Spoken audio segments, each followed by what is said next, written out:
Bonjour à tous, alors on va parler aujourd'hui de la différence entre les hommes et les femmes. Au sein même d'une même prédominante de polarité, comme j'ai l'habitude de le décrire, que vous connaissez maintenant, il y a vraiment une différence fondamentale dans le même profil de prédominante de polarité entre un homme et une femme. Et puis il y a aussi la tendance du fait d'être premier ou second cheminant dans l'expérience de ce duo. Donc on va voir plus en profondeur justement quelles sont ces nuances qui sont importantes parce que il s'agit vraiment de pouvoir distinguer les caractéristiques typique d'une prédominante de polarité, c'est-à-dire d'un profil de modèle interne opérant, agissant chez chacune des deux personnes de cette dyade, et de les distinguer vraiment du fait qu'elle soit première, seconde cheminante, et en plus au fait qu'elle soit une femme ou un homme.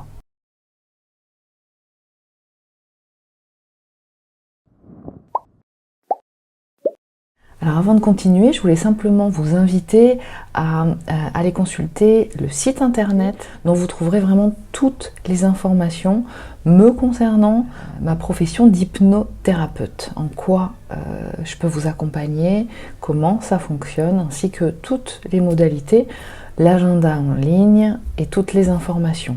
Tous les événements aussi. Si vous souhaitez être informé de tous les événements, de toutes les informations, les dernières parutions de formation en ligne, eh bien vous pouvez vous inscrire dans la mailing list dont vous trouverez dans la barre d'infos de cette vidéo. Et puis vous rappelez aussi que le dernier atelier que je propose sur le thème de l'espace sacré en pratique pour ressourcement et puis d'évaluation, de réévaluation du projet de vie suite à cette année passée, en cette fin d'année, eh bien vous pouvez vous y inscrire, vous avez des informations dans la barre d'infos aussi.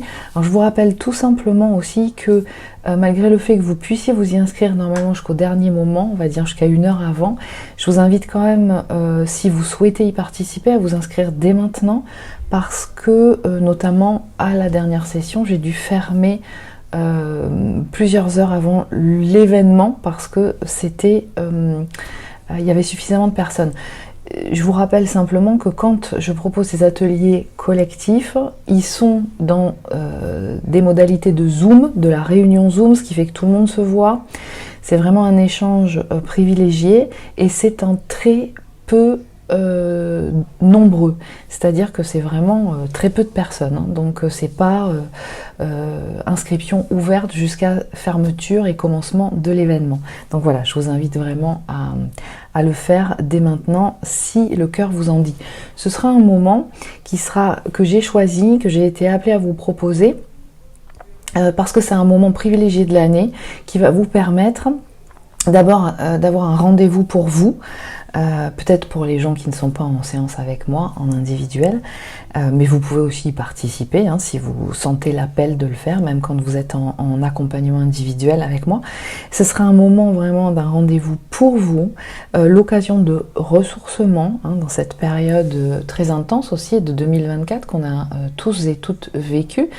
Et donc un moment pour vous retrouver, recevoir tout le ressourcement dont vous avez besoin et en même temps recevoir les informations, les validations concernant où vous en êtes. Est-ce qu'il y a des choses à revoir? Est-ce qu'il y a des choses à réévaluer, à mettre en place, ou est-ce que ça confirme l'orientation? Pourquoi ces ateliers-là, précisément actuellement? Parce que ça prépare aussi 2025. Et 2025, compte tenu de ce qu'on a vécu tout 2024, qui a été une opportunité, hein, je pense que vous l'aurez senti pour beaucoup, de pouvoir reprogrammer, partir sur des bases différentes, se libérer de programmes involutifs pour pouvoir justement laisser beaucoup plus de place et accomplir les formes d'intelligence qui demandent à investir plus de place en vous, de façon à ce que vous soyez à votre place. c'est-à-dire à votre poste, c'est-à-dire dans votre rôle, dans ce que votre âme est venue accomplir. Donc 2025 va continuer beaucoup plus intensément, de façon intransigeante, à vous pousser, à nous pousser en ce sens. Donc là, en synthèse, l'information que j'ai, qui se confirme aussi dans toutes les dernières séances de l'année, c'est en fait c'est maintenant, hein, c'est pas plus tard, hein, c'est pas on verra plus tard et puis ça arrivera si ça se présente à moi. Là il y a vraiment une notion de je me responsabilise de ce que j'ai à accomplir et je mets tout en œuvre pour pouvoir me retrouver à ma place. Voilà, quelles que soient toutes les implications dans tous les aspects de la vie que ça demande. Voilà. Donc, je vous invite, si vous le souhaitez, si le cœur vous en dit, à nous rejoindre samedi à 13 h. Ce sera à 13 h, heure française. Alors, concernant l'expérience et les caractéristiques, justement, des profils qui constituent cette diade de couple universel, le fait d'être un homme ou une femme a beaucoup d'importance en fait dans l'expérience et la façon dont va se dérouler les interactions et ce qui va se passer dans le duo. Souvent, j'entends assez régulièrement que de la prédominante consciente yang de départ, hein, prédominante au départ, quand c'est pas encore équilibré, que, particulièrement quand c'est un homme, que c'est un profil de personne qui a tendance à tout savoir, avoir toujours raison sur tout. Et il me semblait important de développer ce sujet parce que je me demande si il n'y a pas dans le descriptif des modalités de comportement et d'expression de ces personnes, aussi la dimension à la fois que ce soit d'hommes que l'on parle, et puis en même temps aussi, et ça c'est à vérifier bien entendu selon les cas, de second cheminant. Alors déjà on va procéder par élimination. Un second cheminant, quelle que soit sa prédominante de polarité, il va y avoir de sa part réticence à aller dans la relation pendant un long moment, quelle que soit sa prédominante de polarité. C'est-à-dire que même une prédominante de polarité consciente, en second cheminant, va pas y aller comme ça. Encore moins, qui plus est si c'est une prédominante consciente yang de départ, à entendre un narratif qui, en synthèse, vient dire mais c'est un lien cosmique et qu'il est destiné à être vécu, expérimenté, à constituer un couple. Ça ne suffit pas pour une prédominante consciente yang de départ. C'est-à-dire que si le reste, on va dire techniquement parlant, les modèles internes opérants de l'autre ne sont pas similaires aux siens, il ne va rien comprendre. Et il ne va pas vouloir aller et développer cette relation. Alors, j'ai envie de dire, c'est le propre du second cheminant, même quand il part d'une prédominante subconsciente yin. Donc, déjà, on a là des indicateurs du fait que dans certaines situations, si vous êtes bien dans l'expérimentation de ce couple universel, eh bien l'autre en face soit réfractaire, ne souhaite pas développer plus que ça des interactions, ou ait du mal à communiquer, ou coupe la communication, ou décide de façon assez intransigeante que ce sera comme ça et pas autrement, et que votre sensibilité ou votre façon de faire, ou votre approche n'est pas concordante à la sienne. Bon, ça c'est une chose, second cheminant. Parce que je vous rappelle qu'un premier ou une première cheminante peut être l'une des deux prédominantes de polarité. Ça peut être une prédominante de polarité consciente yang ou bien une prédominante subconsciente yin de départ, quand c'est pas encore équilibré. Et auquel cas, quelle que soit sa prédominante de polarité, un premier ou une première cheminante aura envie de manifester ce couple, bien qu'il ou elle n'en soit pas encore en pleine capacité. Il y a encore des choses en elle qui ne sont pas équilibrées et qui ne peuvent pas aboutir ou faire aboutir ce duo. Il y a encore des troubles, il y a encore des dysfonctionnements qui agissent, des mémoires, des programmes involutifs encore agissant dans le subconscient qui génèrent des croyances limitantes par rapport à soi, par rapport à certaines choses, des peurs, des appréhensions, qui font que, à partir du moment où c'est toujours agissant, eh bien, il y a quelque chose qui ne va pas être possible, parce que du coup, l'autre en miroir va venir, comme un biais cognitif, confirmer ce qui vibre en soi. Donc, du coup, l'autre va agir comme un révélateur, d'où l'intérêt du second cheminant et de ses comportements, et du fait qu'il ne soit pas forcément dans l'accueil de ce duo, de cette relation, ou qu'il ait du mal à y être. Bon. Et puis, eh bien, enfin, le distinguo entre hommes et femmes. Parce que si on prend la caractéristique d'une prédominante de polarité, donc d'un profil type, ce sont des profils types qui sont schématisés de façon à communiquer de cette façon, pouvoir amener une meilleure compréhension dans ce qui se joue. Mais je vous rappelle que les sciences humaines ne sont pas comme les mathématiques, ce ne sont pas des sciences dures, ce sont des sciences dites molles. Ça veut dire quoi? Ça veut dire que c'est loin d'être appréhendé et fonctionner comme une vis de 12 qui est usinée au millimètre près avec un certain nombre de machines, et dès qu'on programme de cette façon, on sort tout le temps la même chose, identique, ok? L'humain ne fonctionne pas comme ça. Donc tout dépend vraiment de chaque personne, même si elle part d'une même prédominante de polarité, de son histoire, de ce qu'elle aura déjà expérimenté au sein de sa famille, de son histoire de vie. Elle aura compensé certaines choses parce qu'elle aura expérimenté certaines choses, qu'elle aura intégrées. Donc tout le monde, au sein d'une même prédominante de polarité, n'en est pas tout à fait au même moment, au même âge de sa vie. Ça, c'est à tenir et c'est à prendre en considération. Simplement, encore une autre variable de l'équation, si tant est que ça n'était pas assez complexe comme ça, mais quelque part, plus c'est complexe, plus c'est riche et plus c'est intéressant.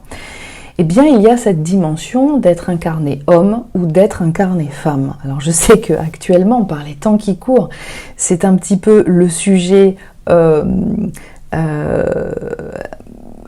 clé de voûte, vraiment, le sujet qui peut fâcher, ou en tout cas qui appelle à beaucoup d'émotionnel, c'est-à-dire qu'a priori, si je me sens d'un autre genre, je peux très bien aller dans cet autre genre, indépendamment du genre physiologique de mon corps. Est-ce que ça fonctionne comme ça? Je vous pose la question. En tout cas, ce que l'on sait de la science, c'est qu'il y a un certain nombre de choses qui sont encodées dans le génome et qui participent et qui sont concordants à l'information du genre de la personne et qui a une implication au niveau physiologique et aussi psychique. Alors physiologique du corps, bien entendu, parce qu'un corps de femme ne fonctionne pas comme un corps d'homme, ce qui lui donne chez une femme une conscience d'un certain nombre de choses, ne serait-ce que le fait de porter un enfant, d'avoir un cycle tous les 28 jours au niveau d'hormones et d'émonctoires ovariens que n'ont pas les hommes et qui ont une implication dans l'expérimentation et le ressenti du corps qui est complètement différent de celui d'un homme. Donc déjà par cet exemple-là, le fait que à partir d'un certain âge, une femme soit régulièrement, tous les mois, envahie, investie de ces modifications hormonales et du cycle qui est là pour justement évacuer, épurer, hein, c'est à ça que servent les règles, les menstrues chez une femme, lui donne à vivre régulièrement une révolution, un cycle révolutionnaire intérieur, tous les 28 jours. Les semaines se suivent et ne se ressemblent pas parce qu'il y a des influences et des fluctuations hormonales concomitantes à ce cycle que les hommes ne connaissent pas. Et donc, ce qui fait que chez une femme, il y a de façon intrinsèque, physiologique, dans la conscience corporelle, quelque chose qui est différent et que les hommes ne connaissent pas. Et qui vont du coup aussi influencer le psychisme, l'appréhension de l'environnement, de soi-même, de son corps, qui va être différente des hommes. Donc ça nous donne quoi en synthèse? Ça nous donne que le fait d'être une femme et de vivre tout ça au cours de sa vie, quand on rajoute aussi le fait de porter un enfant ou plusieurs enfants, de leur donner naissance, de sentir toutes ces fluctuations dans le corps, de ces variations, vont amener vraiment la perception, la sensibilité que les choses ne sont pas tout le temps pareilles, il y a des influences extérieures, intérieures, qu'on peut se relier à un autre être, qu'on peut se mettre à la disposition de quelque chose qui nous domine et qu'on ne contrôle pas, qu'on ne domine pas, qu'on ne peut pas dominer. Ce qui fait qu'une femme va avoir en général beaucoup plus tendance à intégrer ces capacités de modification, d'évolution, de révolution de cycle. Donc une femme pourra en général intégrer beaucoup plus facilement les changements, les modifications. Et que quelque chose n'est pas forcément définitif, qu'il y a voilà, une influence qui est plus puissante que la décision propre de l'être, hein, avec le mental, et qui fait que c'est comme ça et que il est important et qu'il n'y a pas vraiment d'autre choix que d'accompagner le mouvement. D'accord ? Et d'ailleurs, quand on donne naissance avec tout le travail, une fois qu'on a porté l'enfant aussi, hein, durant plusieurs mois, si tant est qu'on soit bien ancré, hein, et qu'on ait bien ressenti et qu'on ait été bien en conscience de tout ce cycle, hein, parce que quelquefois chez certaines femmes, ça ne se passe pas comme ça. Il y a une dissociation qui fait qu'il y a une incapacité d'être connecté à toutes ces fluctuations justement, hein, la façon dont fonctionne le corps, où finalement c'est quand même parfaitement bien fait. Et bien du coup, ça va rajouter une dimension, j'ai envie de dire, philosophique, ou une sagesse complémentaire qu'on pourrait retrouver chez les femmes en général, encore une fois. Hein. Les hommes, ça ne veut pas dire qu'ils ne sont pas sages et qu'ils ne peuvent pas acquérir cette sagesse, mais en tout cas, ils ne pourront pas l'acquérir ou ils ne vont pas l'acquérir de cette façon. Et ce qui fait aussi que chez un homme, eh bien, étant donné que son corps ne fonctionne pas de la même façon et qu'il est différent, il est aussi destiné à un certain nombre de fonctionnements, à un certain nombre de situations. Et on voit, et ce n'est pas qu'une question de culture aussi, hein, mais on voit que cette approche chez un homme, de fait de sa physionomie, de sa physiologie, et qui est concomitant à son encodage, ne va pas être apte à faire certaines choses qui sont, dont la femme est apte à réaliser. Alors, je suis pas en train de parler de vaisselle, hein, parce que ça, tout le monde est capable de la faire, la vaisselle. Ou de repasser une chemise, ou des vêtements, ou de faire le ménage. Il s'agit pas de ça, d'accord ? Mais effectivement, chez les hommes, il va y avoir quelque chose qui va fonctionner de telle façon qu'il est notamment qui va se traduire au niveau psychique aussi, à la fois physiologique, hein, on voit bien que on n'est pas fichu et les corps ne sont pas développés de la même façon. Il y a en général un peu plus de masse musculaire chez un homme que chez une femme, il y a une raison à ça, il y a une utilité à ça. Et puis aussi au niveau hormonal, l'influence n'est pas la même. Donc aussi au niveau psychique, au niveau psychologique, l'approche n'est pas la même. Et chez un homme, il y a plus une dimension de protéger quelque chose, de de maintenir, de pérenniser, de défendre, de continuer d'installer quelque chose qui va permettre de protéger. Alors, ça va commencer par rapport aux personnes qui lui sont chères. S'il y a une famille, ben, ça va être sa compagne ou sa conjointe. Et puis les enfants, voilà, il y a quelque chose de cet ordre-là. Ça va se traduire aussi par l'acquisition de propriétés, de lieux immobiliers, mais aussi de biens qui ont de la valeur pour faire fructifier un certain nombre de choses, dans le but de maintenir une forme de protection, de pérennisation d'un lieu de vie, un lieu de production, voilà, en fonction de ce dont il est nécessaire, enfin ce qui est nécessaire justement pour pouvoir subvenir aux besoins de tout le monde. Alors, ce qui ne veut pas dire que les femmes ne sont pas aptes à pérenniser quelque chose et développer et installer quelque chose qui va pouvoir venir subvenir aux besoins de tout le monde, mais ça va se faire d'une autre façon. La protection va se jouer à un autre niveau. Donc tout ça pour dire que ce qu'on peut observer, c'est que chez les hommes, il va y avoir une forme de rigidité dans la mise en place de quelque chose de nouveau, qui va être beaucoup plus présente que chez une femme. Il va y avoir une appréhension aussi physiologique et physionomiquement parlant, notamment de la sexualité, qui va être différente. Parce que le corps d'une femme est différent de celui d'un homme et que son approche et sa sensibilité n'est pas la même que celle d'un homme. Et chez un homme, il y a aussi, alors est-ce la culture qui a eu cette influence, ou est-ce qu'il y a un encodage génétique qui fait que finalement ça vient se traduire dans la culture, qui fait que souvent on peut observer que les hommes sont moins enclins à se laisser aller aux émotions, à pleurer, à se rendre vulnérable aux yeux de tous.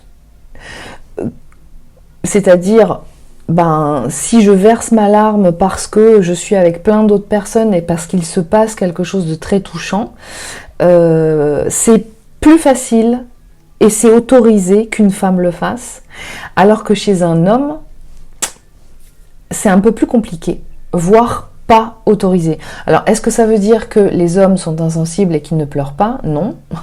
Ça, je peux vous confirmer que non. Les hommes sont sensibles, sont des êtres sensibles, comme les femmes, et pleurent aussi et se sentent touchés, et peuvent se sentir tristes, en joie, en colère, etc., etc.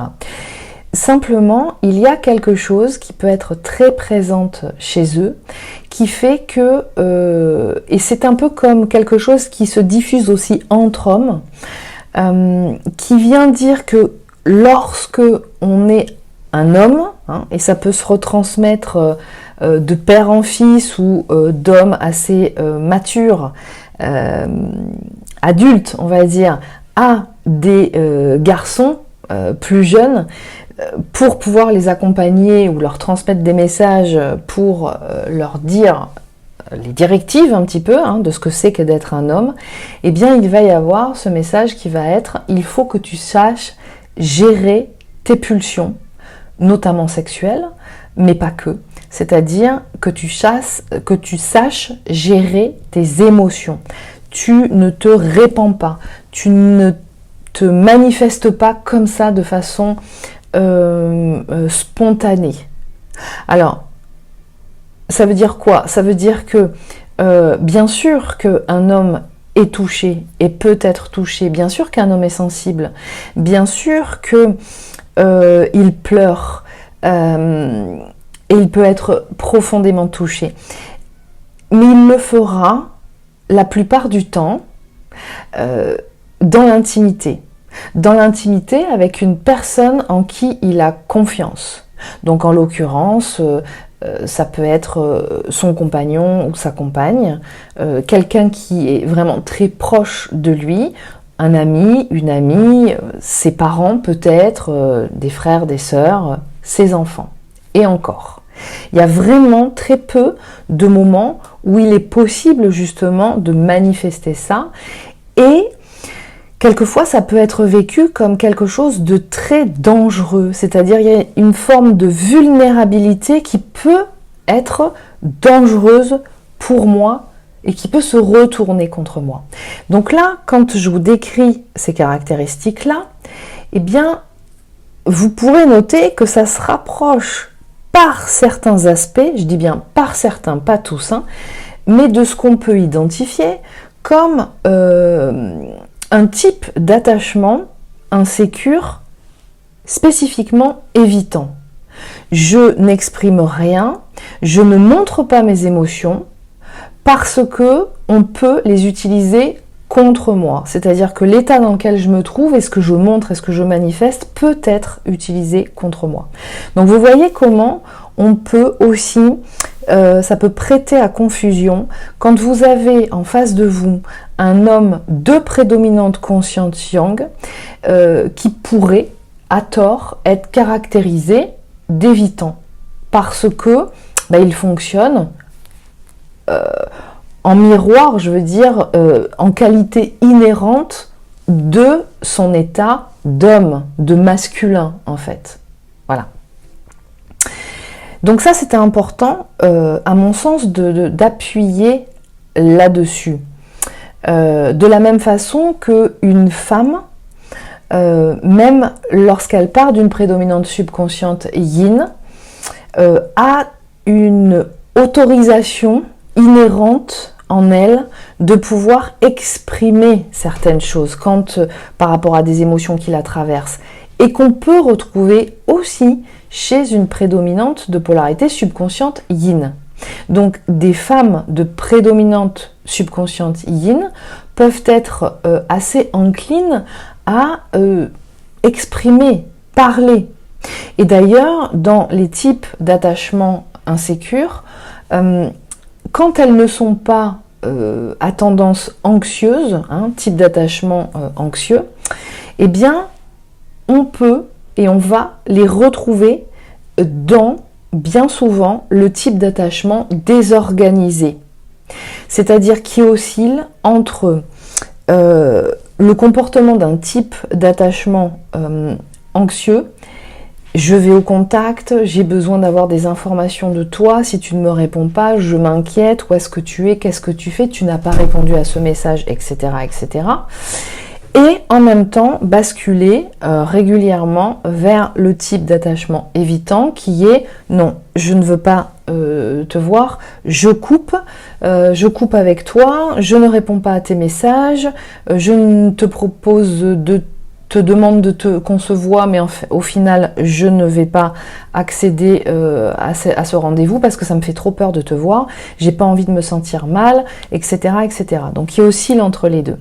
Et de fait, autre information aussi très importante, c'est que entre ces types d'attachements évitants et désorganisés, eh bien, il faut savoir qu'on trouve parmi les personnes qui ont été identifiées dans chacune de ces caractéristiques de type d'attachement, eh bien on trouve beaucoup plus et en majorité des hommes dans le type d'attachement évitant et beaucoup plus et une majorité de femmes dans le type d'attachement désorganisé. Ce qui veut dire que il semblerait qu'il y ait une concordance avec les profils à prédominante subconsciente yin, donc plutôt HPE au départ, hein, donc tant que c'est pas encore équilibré, et que lorsqu'il y a, ce sont des femmes, il y a plutôt une tendance au profil d'attachement désorganisé, et lorsque ce sont des hommes, il y a plutôt une tendance au profil d'attachement évitant. Alors ça ne veut pas dire que c'est systématiquement comme ça, mais voilà les grandes caractéristiques. Parce que, et j'en terminerai là-dessus, lorsque on identifie ou on caractérise un homme à prédominante consciente yang comme étant intransigeant, voulant avoir toujours raison, avec qui on ne peut pas parler, eh bien, voilà, la question c'est: est-ce que c'est tout simplement le fait qu'on ait affaire à une prédominante consciente yang en général, ou est-ce que c'est parce que c'est un homme aussi, et est-ce que c'est parce que c'est un second cheminant aussi? Parce que ce que je peux et ce que je mettrai en fait au regard de cette description, c'est un homme qui part d'une prédominante subconsciente yin avec un type d'attachement évitant, et là, quand vous avez un homme comme ça en face de vous, eh bien, il est à des moments, on va dire, de crise, hein, d'intensité, où les troubles s'activent, d'accord, il est impossible de parler, on ne peut pas communiquer. La communication ne peut pas avoir lieu au motif, et son expression va être: je ne veux pas parler avec toi parce que de toute façon, tu trouves toujours de quoi me convaincre que j'ai tort. En fait, tout simplement, c'est pas de possibilité d'échange. Parce que quand il y a une communication, ça signifie que chacun des deux, ou en tout cas les personnes concernées, prennent un temps d'échange. C'est-à-dire, c'est pas juste mon jugement à moi que je te retransmets et tu n'as qu'à l'accepter, c'est comme ça et pas autrement. C'est je t'exprime ma perception, mes ressentis à moi par rapport à la situation, l'autre entend et accueille, et en retour de cette explication et ce développement de qu'est-ce que j'ai ressenti, comment je me suis sentie à ce moment-là, peut-être que tu n'as pas voulu me blesser, mais en tout cas ce que tu as fait ou ce que tu as dit ou ce que tu n'as pas fait ou ce que tu n'as pas dit, eh bien voilà ce que ça m'a fait moi. C'est simplement ça que j'ai envie de te communiquer, pour exprimer, pour te montrer en fait ce qui vient me toucher et puis ce dont j'ai besoin. Alors quand vous avez un homme à prédominante subconsciente yin en face de vous, eh bien vous avez quelqu'un qui vit cette situation comme étant de la manipulation et de la volonté de lui imposer votre point de vue. Or, il ne s'agit pas de ça, il s'agit juste d'un échange, juste que tu entendes en fait ce que j'ai ressenti moi. Donc, il y a cet aspect-là. Est-ce que du coup, là, on peut dire que l'homme de prédominante subconsciente yin est quelqu'un de très ouvert et qui peut vraiment exprimer ce qu'il ressent? Dans ce cas-là, non. Là, on a plutôt affaire à une situation où l'homme de prédominante subconsciente yin est complètement fermé à la discussion, projette énormément de choses vous concernant. Ça va se passer comme ça c'est toujours passé, on va pas revenir là-dessus, je veux pas discuter, je reviens pas en arrière, je décide dans mon coin que de toute façon les conditions n'y sont pas, j'ai pas envie de rentrer dans la relation parce que mon profil d'attachement évitant fait que être dans une relation, pour moi, c'est trop violent, c'est dangereux, donc je préfère désamorcer tout de suite la relation et créer un conflit.